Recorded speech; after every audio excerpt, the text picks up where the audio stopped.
Greetings, everyone, and welcome to episode 44 of Teaching Tales, the podcast totally devoted to sharing stories from the world of education, stories that will hopefully encourage and inspire you to be better at what you do, serving students and adults. I am Brent Coley, your host and elementary principal in Southern California, and joining me today is another elementary principal, Mark French. Mark, how are you today? I'm great. I'm happy to join you from Minnesota, where it's actually snowing again on April 8th. Oh my goodness, Mark, I hesitate to even say what it is out here right now. It is a balmy 70, I think it was about 75 degrees today. Well, we might hit that sometime in July. Yeah, I lived in Eden Prairie, Minnesota for about 3 months when I was 21. So not sure how far you are from Eden Prairie. Eden Prairie is across the road from my school district. I'm actually off of Eden Prairie Road.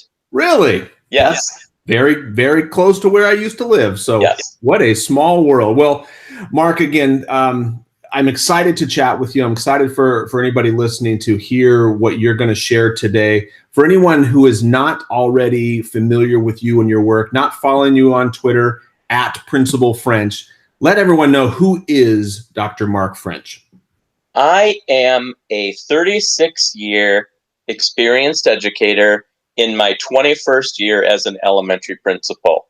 It was the right and perfect career for me. I love being an elementary principal. I tell students and families and anyone who will listen, because I get to interact with so many different people on so many different levels: students, staff members, parents, district colleagues across the state and country. And it's been a good match for me and my skills. I'm actually in my second year in a newer district to me. I am a principal at Gatewood Elementary. We have about 500 pre-K through grade 6 students as part of the Hopkins, Minnesota Public Schools. I made a change 2 years ago to the school district in which I live and vote and pay taxes. And now I can be a advocate and champion for our schools in my own neighborhood. So I have enjoyed all of my years in education. I started in Houston, Texas as a teacher, came back to the Twin Cities area, have worked in the St. Paul Public Schools, the Osseo area schools, did a little stint for a couple of years at the Blake School, a private school system. So I'm actually at the end of my career. I have about 3 years left before I'm considering retiring, and it's an interesting place to be. But because of some of the things I hope to share and the connections I've made through Twitter and other social media, I feel more energized and enthused now in my career than I did early on. No, and I would totally agree with that. I mean, heck, you and I, we've never met in person. I have followed you online on Twitter and learned from you there, and now we're having a conversation halfway across the country. And I agree. Yeah, Twitter, other social media, when educators get there and share, it is such an energizing force. So again, I say this on frequent episodes. If you guys are not on Twitter, if you have not tapped into that, you have got to do that, because it is a gold mine of, just picture the best educators in the world coming together and freely sharing resources. And it's free. And another thing that I've been able to do with Twitter and connections that I've made is to meet some Twitter friends and other educators face to face. I actually had the chance a couple weeks ago in spring break. I went to Michigan to spend time with some family members and connected with 2 principals in Michigan that I follow on Twitter. It's just great to be able to follow each other online and learn that way. But when you can connect in person, that is powerful. Oh, that is the best, when you go to a conference and see somebody face to face that you feel like you've, I mean, I don't remember who tweeted it, but someone said that Twitter basically takes that relationship where the first time you meet, it goes from a handshake into a hug. Yes.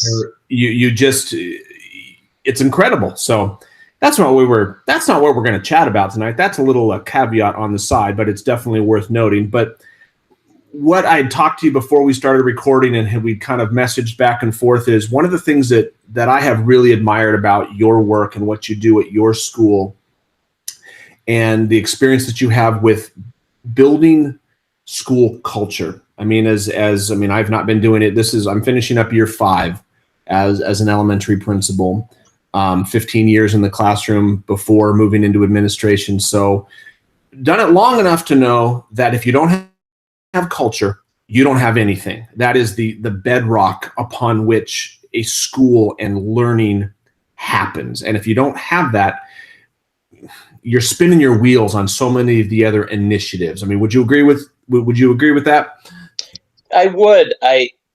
And people might think and wonder about culture and climate and feeling and just the experience in a school, but I try to think about what actions can I take that will highlight or recognize or contribute to a positive feeling, a positive message, a positive experience for the students, families, and staff members.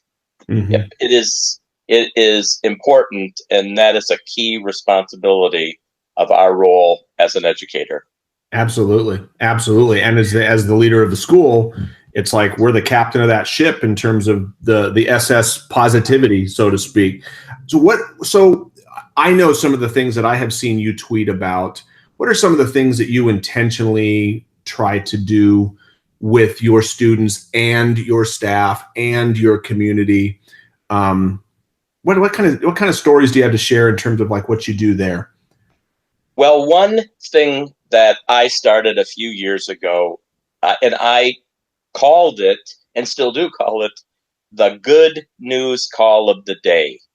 And a few summers ago, I was in a Twitter chat and was impressed by a teacher who said that she made one positive phone call for one of her students every day. And I thought, that is very impressive.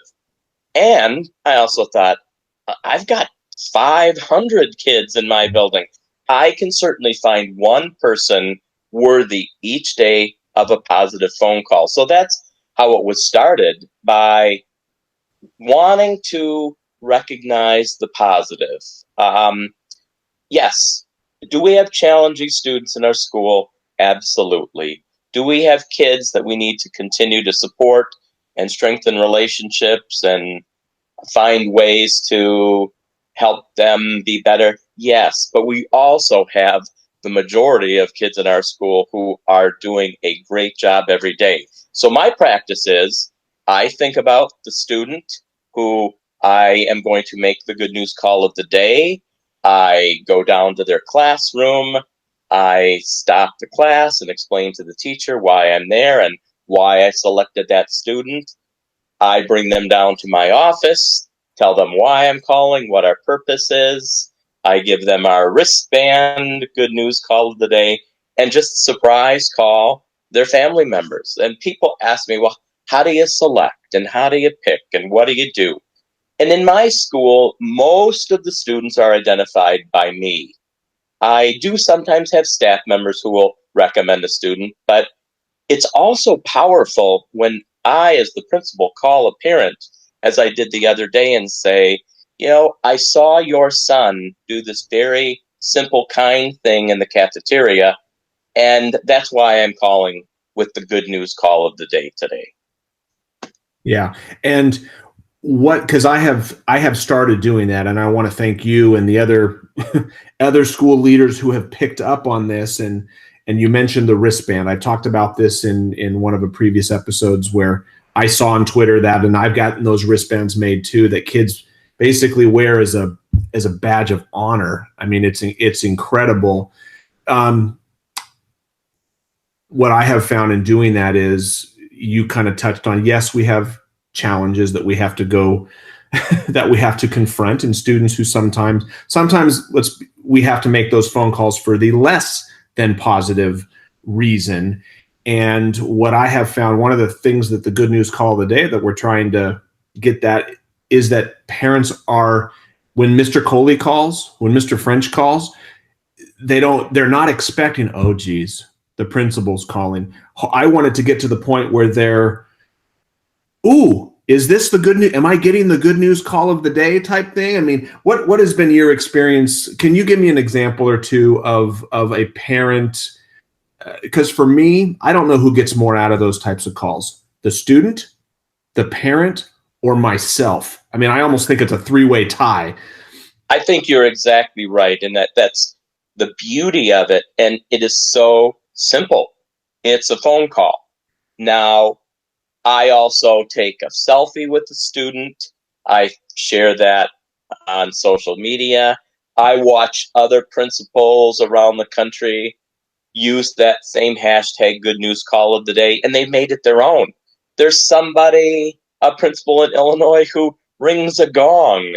There's a principal, I think, in Alabama who dresses up in funny hats with the student. People are making it their own, and that is also fun to see. But I remember when I started this, of calling a parent, and they started to cry. Mm-hmm. And they said, this is the first time I've heard anything positive about my child. And that has stuck with me. And you can hear the joy in parents' voices. I used to play the, hi, this is Mr. French, the principal calling. Your child is in the office with me. Pause. For a good reason. And I decided, no, I don't want to scare the parents. They're probably already seen Mr. French's or the school's name pop up. But what I say, it'll sound just like I'm calling. Hi, this is Principal French from Gatewood. Do you have time for some good news? Because I wanted to start out and not let them worry. But the good news call of the day also has gone to students who have shown growth and improvement. So they may have been struggling or having a challenging period, but they buckled down and dug deep inside. So those calls are great to make as well, when you can show growth and improvement, or highlight a special kind act, or just to talk about how your child is generally friendly. They smile, they greet, they hold doors open. That's what we want to recognize. And sometimes people have challenged me by, well, everything isn't positive.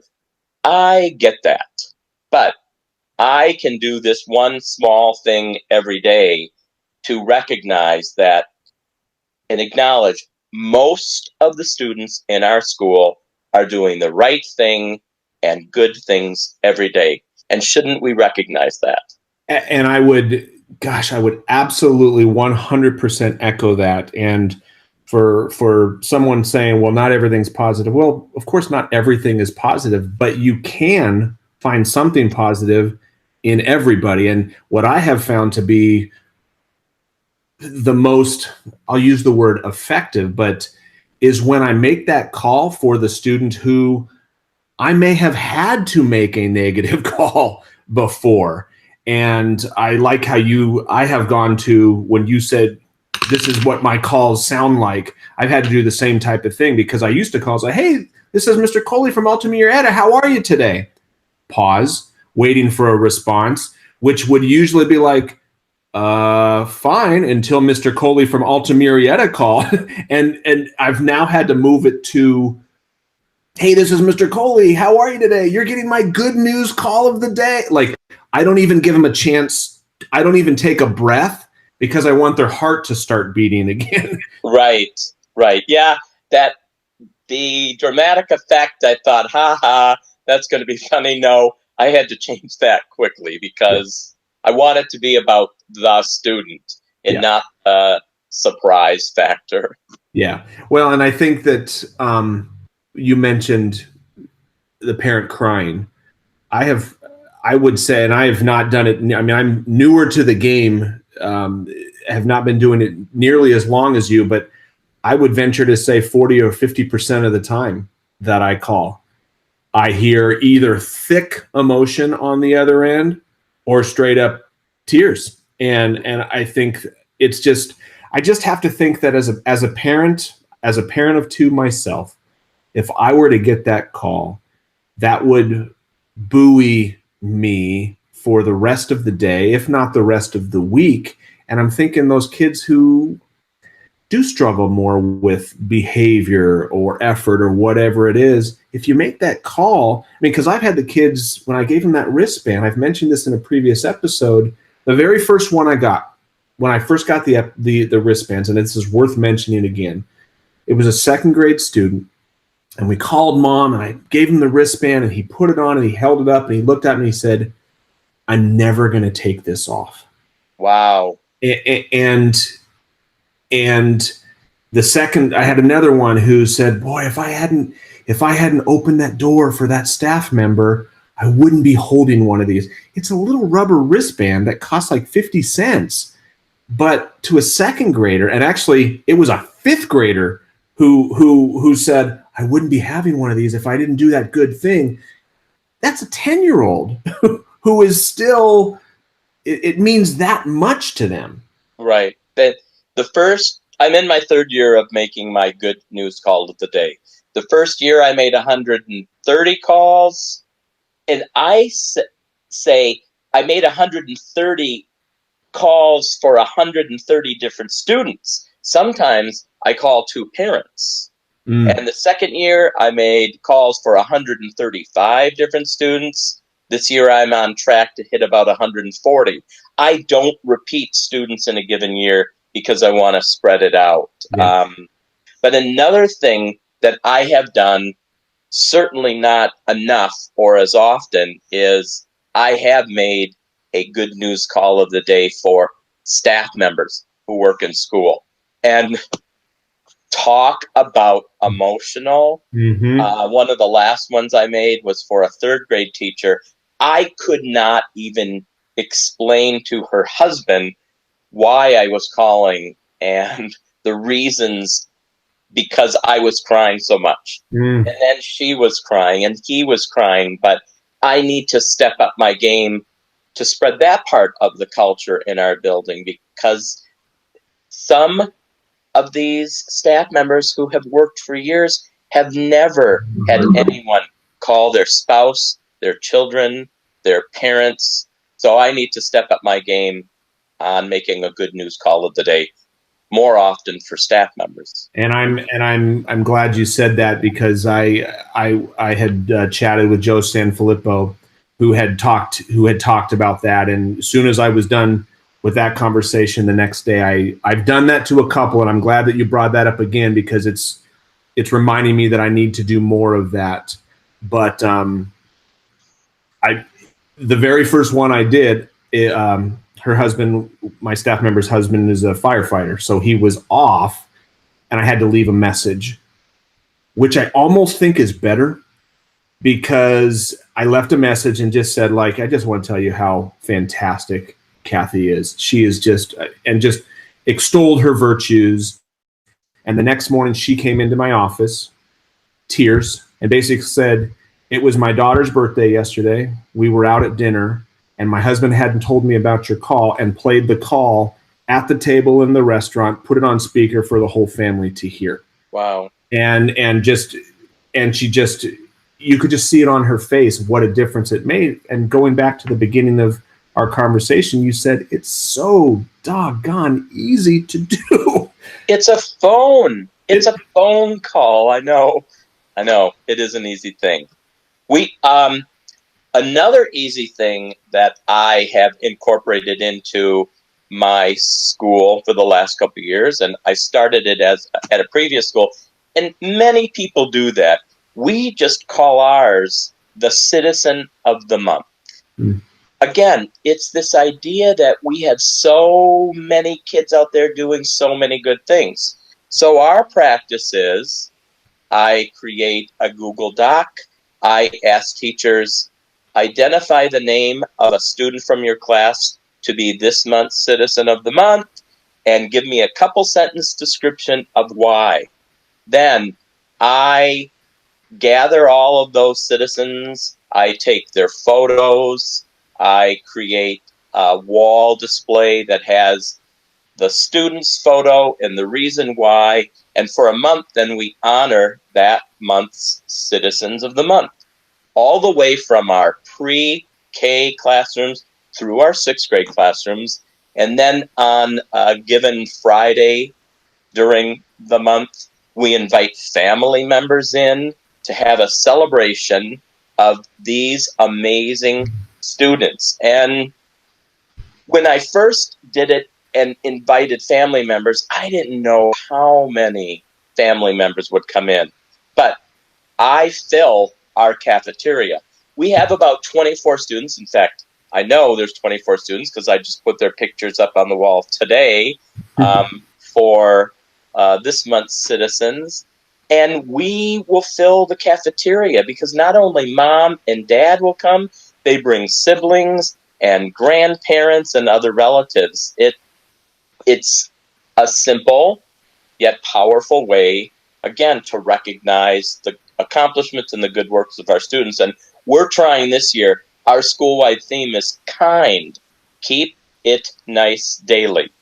And we're using that through our words and practices, and we're trying to connect that our Citizens of the Month have somehow modeled and demonstrated what being kind or modeling keep it nice daily means.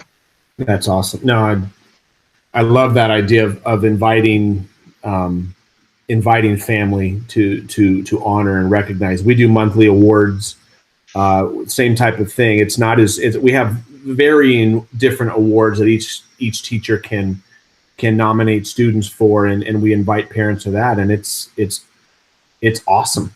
And again, even all the way up, not just talking like kindergarten, first grade, all the way up to fifth grade. It means something to them.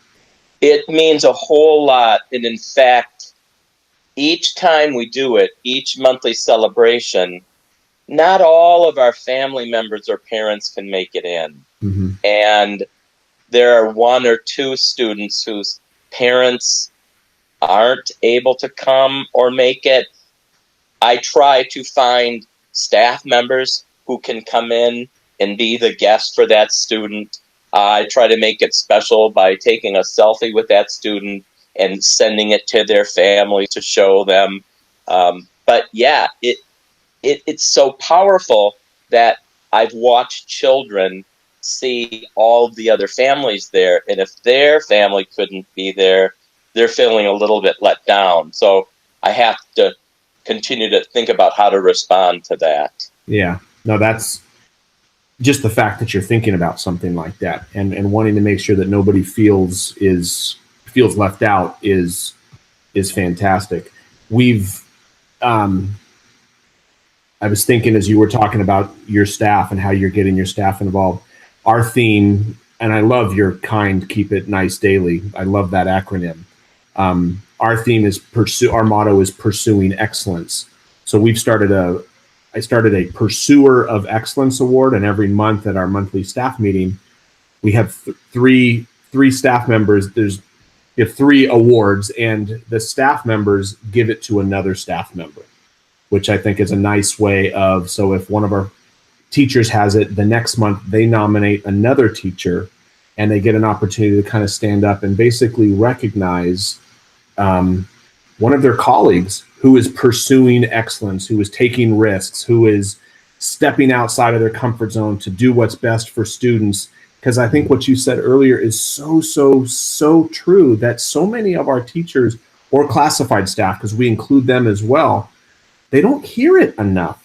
They just they're doing amazing things for kids, and nobody outside of the administrator who comes in and sees it, nobody else notices.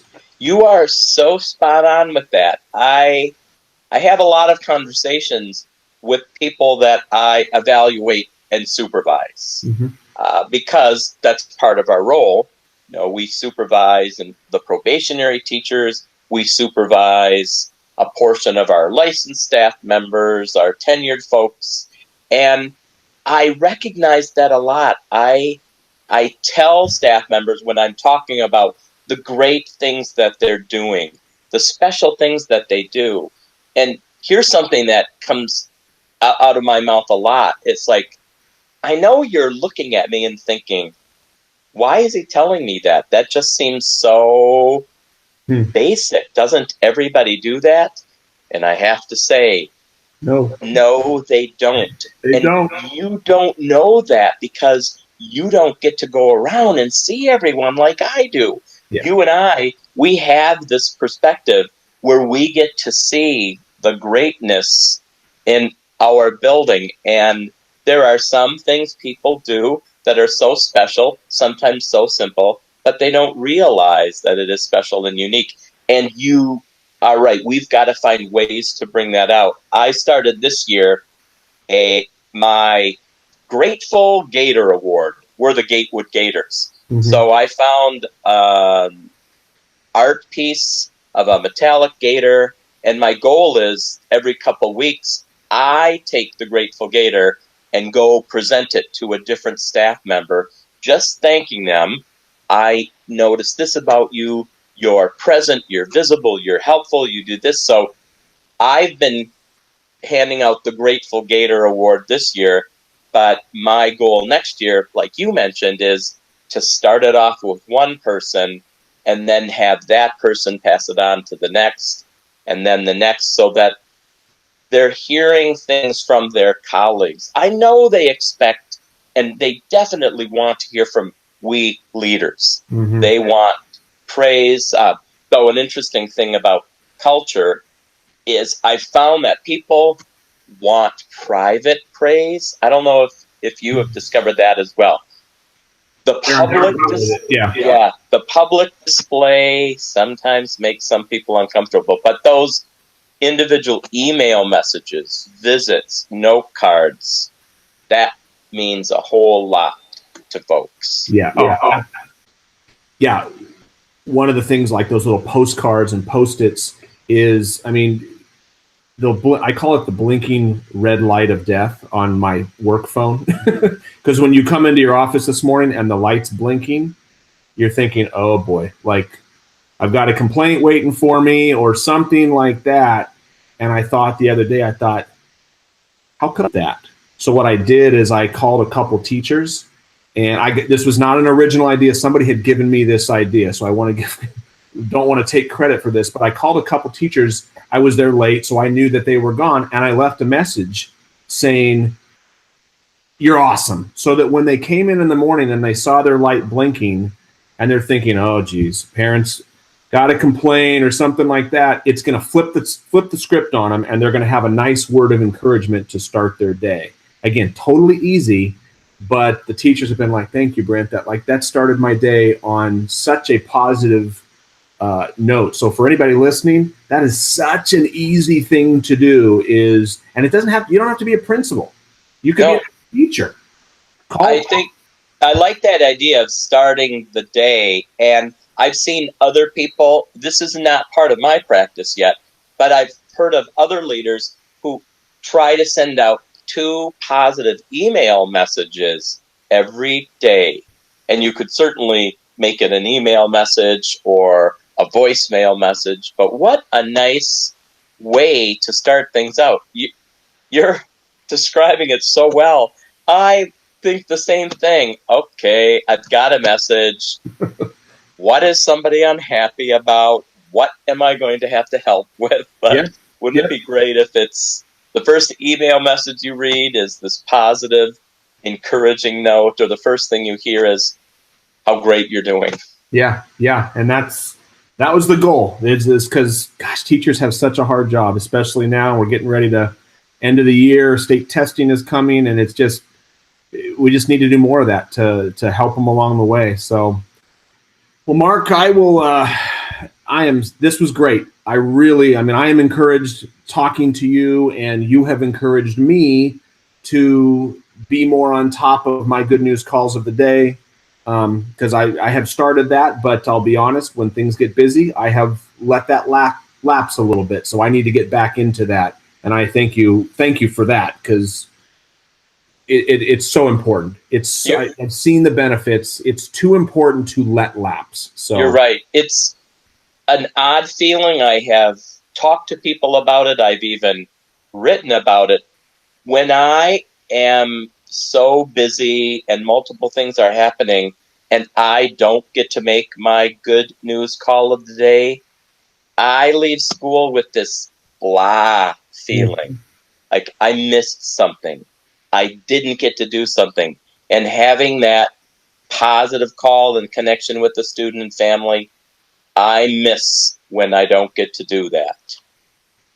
And that, we'll just put exclamation point on that. I mean, that's just perfect. When we don't do it, we miss out. Not just the kids miss out, not just the students.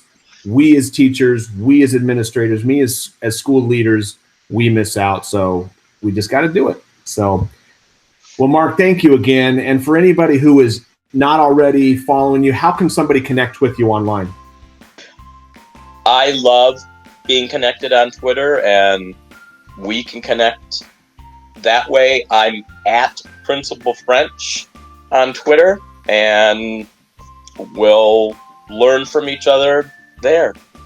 Fantastic. Yeah. And for anyone listening, again, he is a fantastic follow. Yeah, you will be encouraged, inspired, and learn from Mark. So if you're not already following him, definitely get on the Twitters and give him a follow. So Mark, thank you again. We're recording on a Sunday. Have a great Monday. Hopefully there's no blinking red messages of death waiting for you. Hopefully they're positive calls waiting. And for everybody listening, thank you for listening. Thank you for the support, the encouragement. If you haven't already done so, as I say every episode, subscribe. You can find us in iTunes, Google Play. We're in Spotify now as well. And until next time, have a good one.